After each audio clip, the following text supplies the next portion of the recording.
বিনোদন জগতে টেলিভিশন অ্যাঙ্কাররা কত টাকা আয় করে থাকেন? সম্প্রতি একটি সমীক্ষায় এই তথ্য প্রকাশ পেয়েছে। এই তথ্যে দেখা যাচ্ছে যে কপিল শর্মা 300 কোটি টাকার নেটওয়ার্থ নিয়ে এই তালিকার শীর্ষে অবস্থান করছেন। এরপরে যার নামটি আসে তিনি হচ্ছেন করণ কুন্দ্রা। কিন্তু করণ কুন্দ্রার আয় কপিল শর্মার থেকে বহু পেছনে। করণ কুন্দ্রা 91 কোটি টাকা আয় করেছেন। তৃতীয় স্থানে রয়েছেন যিনি, তার নামটি কিন্তু অত্যন্ত বিস্ময়কর।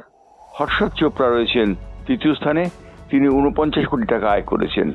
বেপান্না সিরিয়ালে জেনিফার উইঙ্গেট এবং হর্ষদ চোপড়ার কেমিস্ট্রি দর্শকদের রীতিমতো পছন্দের।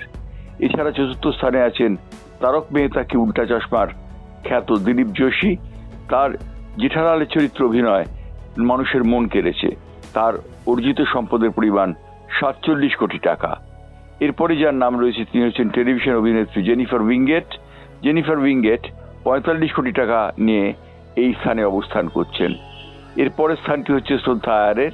শ্রদ্ধা আয়ার 44 কোটি টাকা পাচ্ছেন। এবং এরপরে যে অভিনেত্রীর স্থান রয়েছে তিনি হচ্ছেন অবশ্যই তেজস্বী প্রকাশ।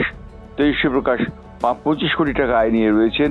রূপালী গাঙ্গুলি রয়েছেন 20 কোটি টাকা আয় নিয়ে। এবং সর্বশেষ স্থান পেয়েছেন গৌরব খান্না। গৌরব খান্না পেয়েছেন 8 কোটি টাকা। অর্থাৎ দেখা যাচ্ছে টেলিভিশনে বিনোদন জগতের অ্যাঙ্কার এবং যারা অনুষ্ঠান অভিনেত্রী করেন তারা সকলেই ভালো টাকা উপার্জন করছেন।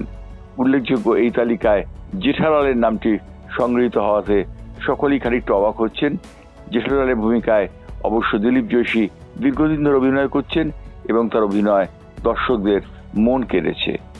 উল্লেখযোগ্য কপিল শর্মা 300 কোটি টাকা আয় করেছেন কেবলমাত্র কপিল শর্মা লাফটার শো করে এবং কপিল শর্মা সম্পর্কিত কমেডি শোগুলি করে তিনি এই অর্থ উপার্জন করেছেন।